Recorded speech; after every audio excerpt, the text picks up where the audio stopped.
გამარჯობათ.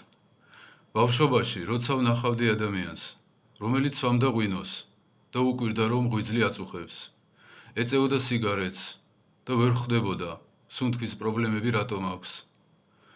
ან გარშემო ყველას ეჩხუბებოდა, ამწარებდა და უკვირდა რომ ყველა გაურბის და მარტოა.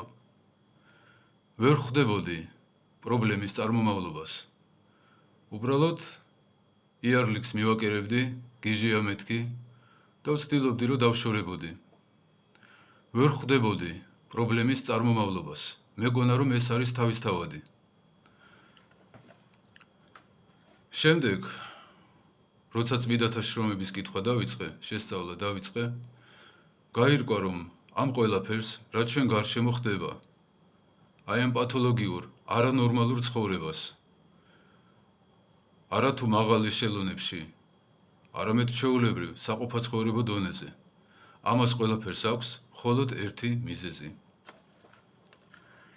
ეს მიზეზი ყოფილა ცრუ აზრები, ცრუ წარმოდგენები, ცრუ შეხედულებები, რეალობის არაადეკვატური აღქმა.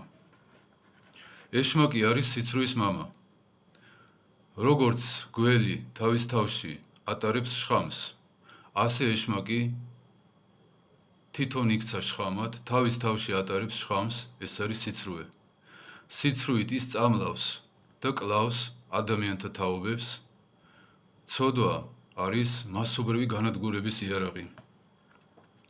ნებისმიერი აზრი, ნებისმიერი შეხედულება, შთაბეჭდილება, საკუთარ ოჯახში ნასწავლი, მშობლებისგან შეთვისებული, ქუჩაში ნასწავლი, სკოლაში ნასწავლი, მაგრამ აზრი, რომელიც პირდაპირ ან ირიბად ეწინააღმდეგება ღვთისჯულს, ეს არის ნაგავი, რომელიც თქვენ უნდა სასწრაფო წესით გადაყაროთ. ცრუ აზრებით ეშმაკი ადამიანს აკავშირებს თავის თავთან, ადამიანის მომავალს თავის მომავალთან. საკმარისია ადამიანმა მიიღოს, გაითავისოს, თავის სულში დაიმკვიდროს რაღაც არასწორი აზრი.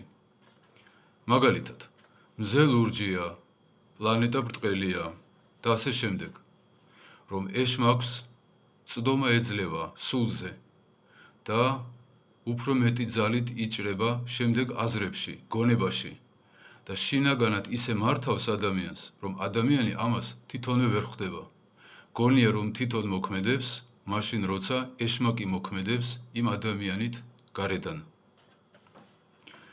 განსაკუთრებით საშიშია ცრუ აზრები ჩვენთვის, სასულიერო პირებისთვის, რადგან უამრავი ადამიანი ჩვენ რჩევას გვეკითხება და ჩვენ ყოველ სიტყვაზე პასუხს ვაგებთ ღვთის წინაშე. როგორ მივხვდეთ, გვაქვს თუ არა ცრუ აზრები, რადგან უამრავი მაგალითია ჩვენს გარშემო, როცა სულიერად სნეული ადამიანები მშვიდად და ტკბილად ცხოვრობენ.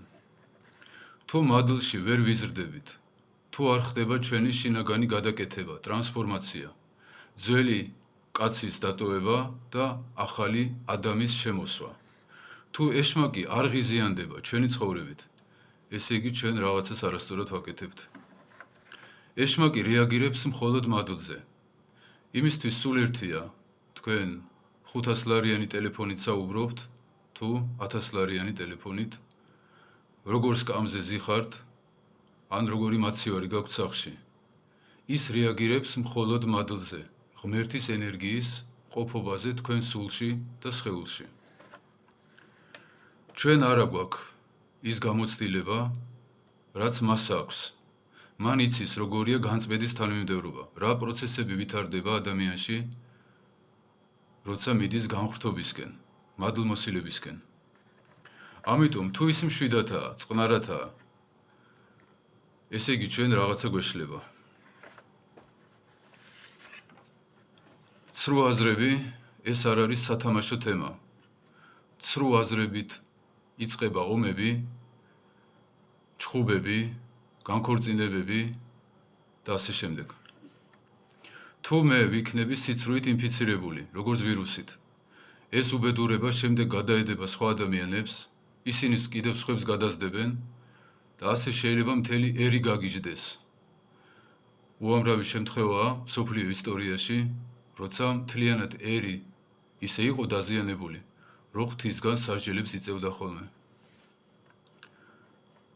სიცრუის საფრთხე არ გულისხმობს მხოლოდ სულიერებასთან დაკავშირებულ ტყუილებს, არამედ ზოგადად მთლიანობაში არასწორ წარმოდგენებს რეალობაზე.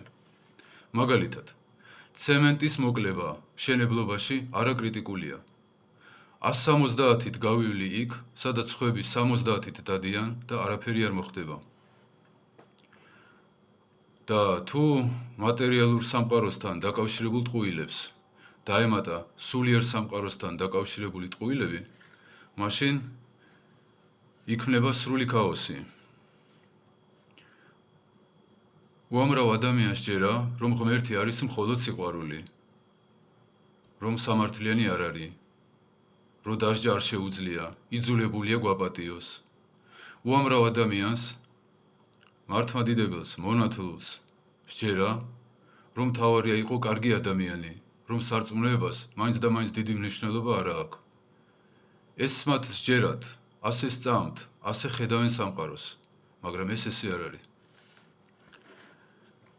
ასეთ შემთხვევაში, როცა სულიერი და მატერიალური ტყუილები ერთმანეთს ედება, იქმნება სრული ქაოსი და ძაფით დაბმული შეშლილობა, რაშიც ჩვენ ყველანი ვცხოვრობთ. როგორც მიწიურ მგონიაზე არ იცვლება მიწიური რეალობა. მე რო დავაჯერო ჩემ თავს, რომ 2 × 2 არის 15. ეს ხომ არასოდეს არ მოხდება. ზუსტად ასევე ადამიანს შეუძლია თავის თავს დააჯეროს სულიერი ტყუილები, მაგრამ ეს არასოდეს რეალობა არ გახდება. რატომ ეწევა, იგინება 5-10,000 ლარის პატრონი ხელფასისა? რატომ აქვს ვალები? იმიტომ რომ შინაგანად სჯერა რაღაც სისულელეების და ეს უხილავი პრობლემები, სულში დაფარული, თითქოს უწყინარი პრობლემები იწვევენ ამ ხილულ და მოუგვარებელ პრობლემებს. ყოველი თქვენი აზრი, ყოველი თქვენი შეხედულება, წარმოდგენა უნდა გადაამოწმოთ ბიბლიასთან, მთლიანობაში. წმინდათა შრომებთან, რომლებმაც ეს სწორად გაიგეს, იმიტომ რომ მადლი იშოვეს. და თუ რაიმე საწინააღმდეგოს დააფიქსირებთ, მაშინ დროზე უნდა უარი თქვათ ამ აზრებზე. თუ თქვენ გასწავლეს, რომ მთავარი იყო კარგი ადამიანი და ბიბლია ამბობს, რომ ეს ესე არ არის, ესე იგი, ეს ესე არ არის. ადამიანები სიცრუით ვართ მოწამლულები, როგორც შხამით რომ მოიწამლოს ადამიანი. იმდენად დარწმუნებული არის ხოლმე ადამიანი ტყუილში, რომ თავს იკლავენ და სჯერათ, რომ გაქრებიან, მაგრამ არ ქრებიან. სხვებს კლავენ და გონიათ, რომ ეს არაფერი არ არის. ვისწავლოთ ბიბლია, ვისწავლოთ სახარება, ვიპოვოთ მართლმადიდებელი მღვდელი, რომელიც ჩვენ ღვთის ჯულს გვასწავლის. და თუ მადლს მოვიხვეჭავთ, მერე დავინახავთ, რა ხდება ამ სამყაროში სინამდვილეში. მერეთმა გაგახაროთ.